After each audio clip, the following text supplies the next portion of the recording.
일단은 하나가 이겁니다. 그리고 두 번째는 나를 괴롭히지 마라. 나에게 피해를 주지 마라. 나를 해롭게 하지 마라. 나에게 죄를 짓지 마라. 두 번째는 이겁니다. 이러니 부처님 말씀은 거룩한 말씀입니다. 다시 정리합니다. 우리가 이걸 부처님께서 세 단어로 얘기하신 게 탐진치입니다. 탐욕, 성냄, 어리석음. 여기서 일단 성냄과 어리석음 두 번째, 세 번째를 얘기합니다. 성냄과 어리석음은 남도 괴롭히는 거고 나도 괴롭히는 거다 그러셨나요?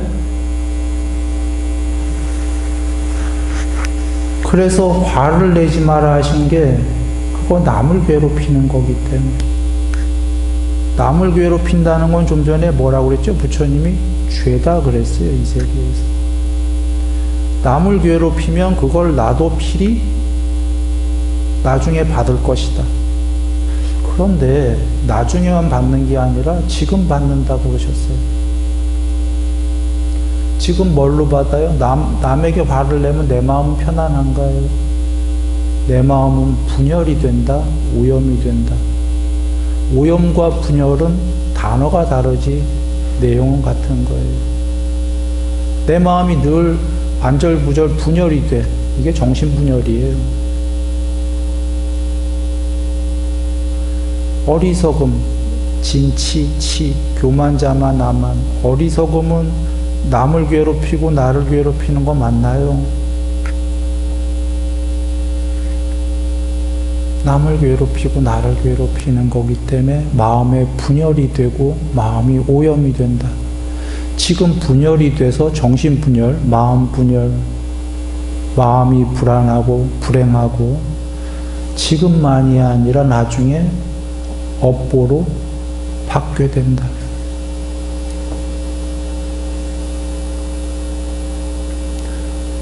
그런데 거꾸로 남을 안 괴롭히면 내 마음이 분열이 되나요?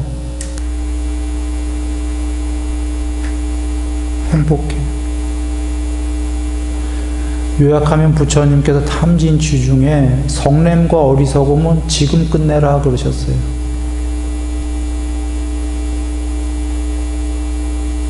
그걸 지금 끝내면 최소한 이 삶에서 남을 괴롭히는 걸 먼저 끝내라 그러셨죠. 남에게 피해 주는 거, 남에게 해로운 걸 하는 거, 남을 괴롭히는 거를 먼저 멈추어라. 이게 앞에서 나온 계율이에요. 지금 부모님께 계를 말씀드리고 계율을 잘 지키게 하고 계율에 머물게 하고 이 말씀이 탐진치라는 세 단어를 좀 더 300개 정도로 넓혀서 구체적으로 얘기하신 게 계율이에요. 계율을 한마디로 하면 뭐냐면 그냥 남을 괴롭히지 말아요.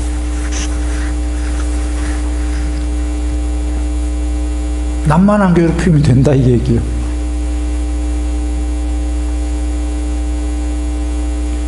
우리가 이 삶의 윤회라는 다람쥐 쳇바퀴에서 계속 괴롭게 도는 이유가 작은 울타리에 늘 갇히는 게 남을 괴롭히는 한 감옥이라는 울타리도 작아요. 윤회가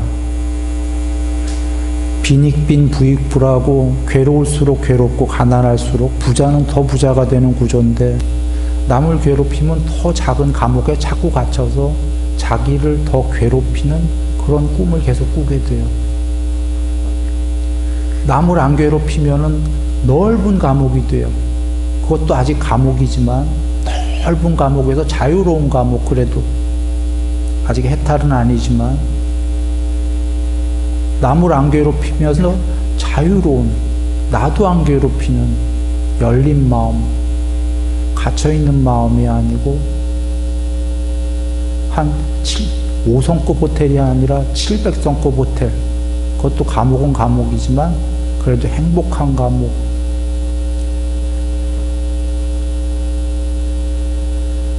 그래서 계율이 전부 뭐냐면 일단은 남을 괴롭히지 마라, 남에게 피해를 주지 마라, 남에게 죄짓지 마라. 이게 부처님 말씀이고요. 이 세계에서 완성이 돼가는 길입니다. 존재가 남을 안 괴롭히면 어떤 존재가 될까요? 우리가 지금 서로 다 괴롭히니까 작은 존재가 돼 있는 거죠.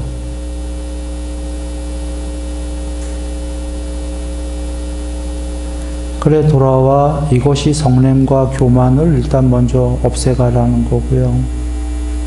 탐욕은요. 탐욕은 근데 앞에 그 성냄과 교만이랑 조금 다르게 남과 나를 괴롭히는 것만은 아니에요. 탐욕은 남을 안 괴롭힐 수 있어요. 남을 괴롭힐 수도 있고. 부처님께서 탐욕은 죄가 작다 그러셨어요. 경에서 허물이 작다. 죄가 있긴 있다 이거예요. 그런데 죄가 허물이 작다가 남을 괴롭히지 말고 탐해라 그러셨어요. 물론 경에선 이렇게가 아니라 탐욕에 머무르기만 해라 이러셨죠. 탐욕에는 이런 종류가 있다고 그랬어요. 탐욕을 어느 정도 갖는 거, 그 다음에 탐욕에 강요되는 거, 탐욕에 완전히 동요되는 거, 탐에 미쳤다. 이런 종류들이 있다고 그러셨어요. 탐에 완전히 미치지 말고 이 세계는 어느 정도의 욕망과 탐이 필요하기 때문에 탐에 머무르는 정도로만 하고 계율을 잘 지키면 이라고 하셨죠. 이 얘기는 남을 해치지 않는다면 살아서 방일하지 않기 때문에 그 사람은 남을 해치지 않고 탐을 갖고 열심히 살기 때문에 살아서 많은 재물을 모을 것이요, 좋은 명성을 얻을 것이요, 어떤 회중에 들어가도 떳떳하고 당당할 것이요, 죽을 때 여행 가듯이 깨끗하게 준비하고 죽는다? 죽자마자 천상세계에 태어난다. 그러신 거고, 아까 읽은 지금 참된 사람경, 오늘 거기까지 하긴 너무 기니까요. 거기에 보면은 수명, 용모, 명성, 명예, 행복, 재물, 힘 다 커진다 하셨잖아요. 탐에 머무르기만 하더라도 라는 의미가 뭐냐면 그 문장에 다 나옵니다. 탐에 머무르기만 하고 계율을 잘 지키는 사람은 방일하지 않기 때문에 이게 경에 나오는 정확한 문장입니다. 정리해 봅니다. 탐을 갖더라도 계율을 잘 지킨다. 남을 해치지 않는 자는, 남에게 피해를 주지 않고 남에게 해로운 짓을 하지 않고 이런 자는 방일하지 않고 열심히 할 것이기 때문에, 이런 문장이에요. 이거 거꾸로 해볼까요? 탐을 가진 자가 남을 열심히 해치고 이런 자는, 이게 어떤 자죠? 아까 탐에 머무르는 정도입니까?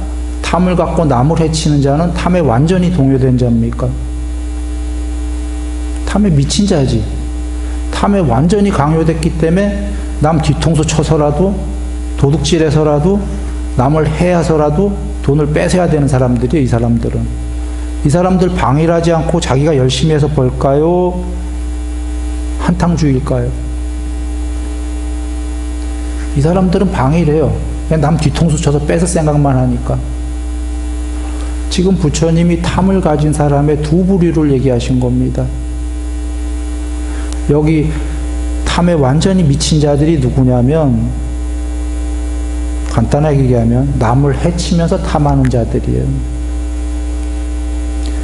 여기 올바르게 탐하는 자들은 어떤 사람들이죠? 남을 해치지 않고 탐하는 사람들이에요. 이거 괜찮다 하신 거예요. 괜찮은 정도가 아니라 굉장히 많은 재물을 모은다 하신 거예요. 그리고 단순히 재물만 모이는 게 아니라 마음의 행복이 있나요, 없나요?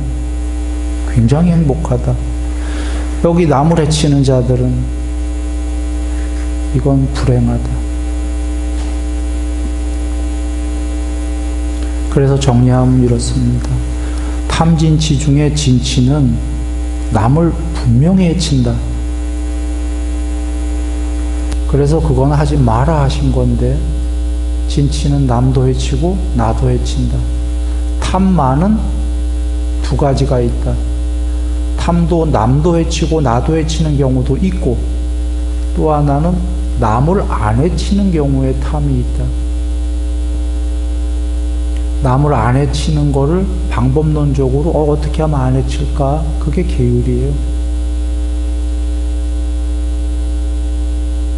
그래서 남을 해치지만 않고 탐을 한다면 그 탐은 훌륭하다. 일단은 거기다 더 나아가 그 탐으로 많은 재물을 모은 다음에 보시까지 하게 되면 그건 뭐 말할 것도 없이 좋다. 남을 해치지 않은 정당한 재물로 벌어서 사람들을 돕는다라면 그거 그한이 좋겠습니까? 그리고 그것만 좋은 게 아니라 그 존재는 완성으로 향해 가지요. 왜냐하면 일단 이 세계에서 남을 해치는 고리를 끊어버렸기 때문에. 그 사람에게 남은 건 남을 해치진 않아요. 그리고 정당하게 이 세계에서 행복하게 재물 벌었어요. 거기서 이 사람 벌써 높은 존재의 대열에 들은 겁니다. 그런데 이 사람이 아직 해탈이 아닌 거는 사실 그 남을 해치진 않은 탐이 이제 누구를 해치고 있냐면 나를 해치기 때문에. 그러나 탐이 나를 해친다라는 거는 너무 미세해서 잘 어렵다 알기가. 그래서 부처님께서 경전에서 탐은 허물은 작다 하신 거예요. 허물이 죄가 작기 때문에 나를 해친다는 걸 알기가 쉽지가 않은 거죠. 남을 안 해치니까 이게 무슨 죄가 되나 하고 쉽지는 않아요.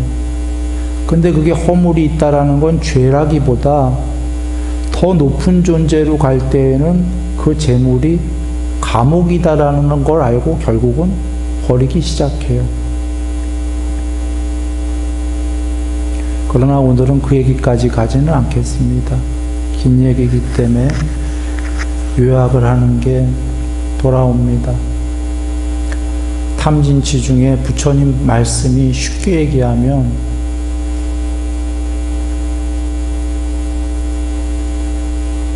죄 짓지 말라고요.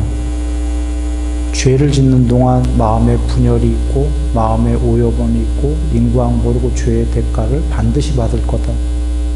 죄라는 건 뭐냐? 남을 해치는 게 죄다. 남을 해친다는 게 뭐냐? 남도 해치고 나도 해치고. 남을 해치면 반드시 내가 해로움을 당한다. 그러면 그게 뭐냐? 세 마디로 하면 탐진치다. 그래서 그 삼독을 없애라 하신 거고요. 그게 남도 해치고 나도 해치는 건데 그 중에 진과 치는 남과 나를 분명히 해친다. 여지없이. 그러나 탐욕만은 두 경우가 있다. 남도 해치고 나도 해치는 이런 경우와 남은 해치지 않고 탐을 할 수 있는 경우가 있다. 그래서 부처님이 우리한테 인정한 탐욕은 남은 해치지 말고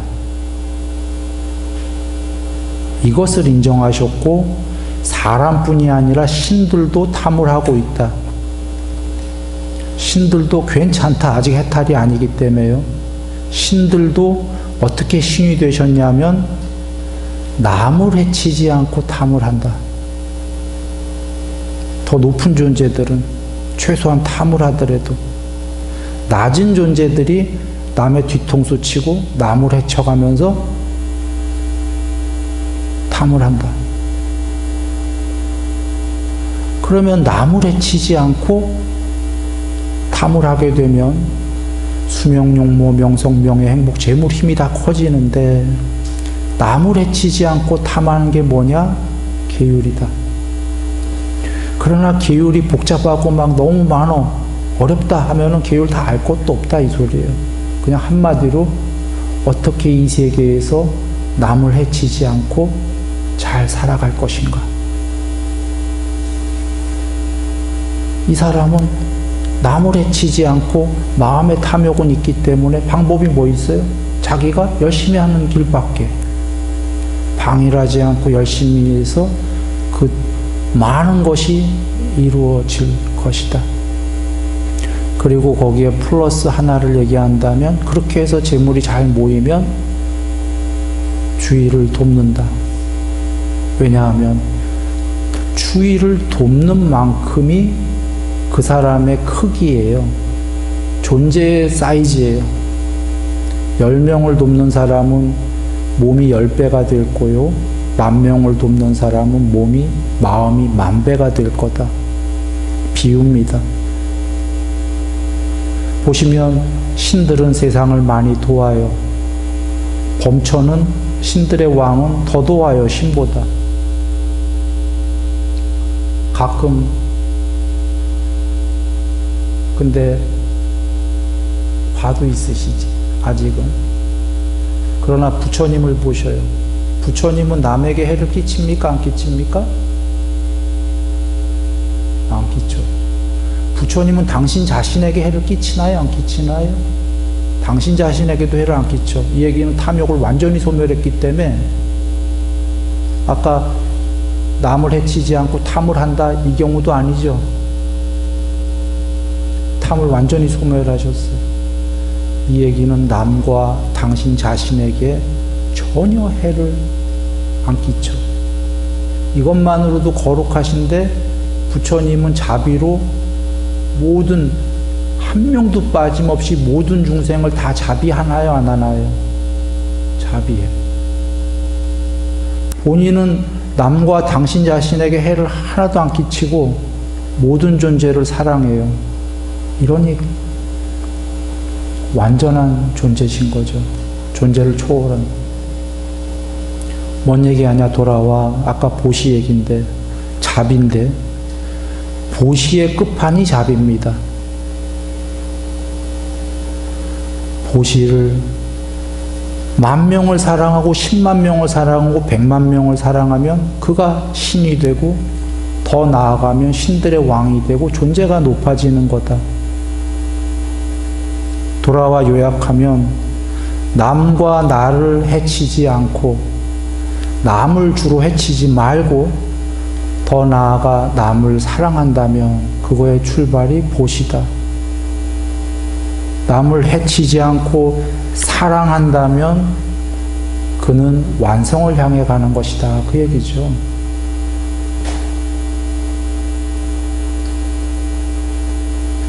그러면 이제 마지막 말씀으로 가름하겠습니다. 우리가 이 삶에서 형이하학적으로는 먼저 형이상학인 얘기를 하지요. 남을 해치지 않는 삶을 살아야 된다. 형이상학적인 얘기입니다. 그러면 많은 사람들이 그럴 겁니다. 그게 빵이 되냐? 돈이 되냐? 남을 해치지 않는 너무 추상적인 얘기다. 그런데 이거와 더불어 형이하학적으로 100년 남짓한 이 세계에서는 방일하지 말고 열심히 살아야 된다. 그런데 이 둘은 다른 게 아니었다는 거예요. 똑같은 거예요. 형이상학과 형이하학이 같았던 게 남을 해치지 않는다가 계율이었던 거고, 계율을 잘 지키는 자는 방일하지 않기 때문에 재물이 많이 모인다. 아까 이 세계에서 열심히 살아서 수명, 용모, 명성, 명예, 행복, 재물임이 다 커진다가 전혀 다른 얘기가 아니라 완전히 같은 말씀이다. 이런 얘기입니다. 즉 형이상학과 형이하학이 둘 다가 이루어진다. 그런데 형이하학은 이 세계에서만 잘 사는 얘기였는데 형이상학적인 남을 해치지 않는다라는 건 이 세계에서만이 재산이 아니라 죽은 다음에서도 자기의 해탈할 그날까지 영원한 자기의 재산이다. 그래서 형이상학보다 더 중요한 게 형이상학적인 남을 해치지 않는 삶. 이것이 이 세계에서도 모든 걸 이루어준다. 동감되나요? 부처님 말씀 중에 한 부분만 얘기 드렸습니다. 거룩하신 부처님 말씀은 이거보다 더 크지요. 지금 그 중에 일부인데 그 얘기를 드린 게 돌아옵니다. 이것을 부모님이 이해하신다면, 부처님 말씀을 전달했다면 부모님 은혜를 갚았다. 성립됩니까? 부모님이 먹여주고 키워주고 가르쳐주고 똥 다 닦아주시고 막 너무너무 근심 걱정 사랑하신 거를 갚았다. 부모님이 이제 괴로움은 적고 해탈에 이르는 그날까지 계속 행복하실 것이기 때문에 어떤 세계에 태어나더라도 우리가 오늘 그런 마음으로 돌아가신 분들, 영가분들이 부처님 정법 만나기를 아까 선지상자 그랬죠. 돌아가신 분들 모두 부처님 정법 만나서 해탈에 이르는 그날까지 괴로움은 작아지고 행복 커지시기를 향상 일로하시기를 기도합니다. 오늘 그런 마음으로 우리가 제사를 올릴 겁니다. 그래, 제사를 영가분들에게도 그렇게 올렸지만 오늘 우리 자신도 더불어 그렇게 살겠습니다라고 같이 다짐한 소원한 날이었습니다. 올 한 해 우리가 이렇게 돼서 그 남을 해치지 않는다 이런 좌우명으로 삶을 지어가서 정말 행복해지기를, 그러면 행복만 이제 시작입니다. 올 한 해 그렇게 기도합니다. 남은 석가모니를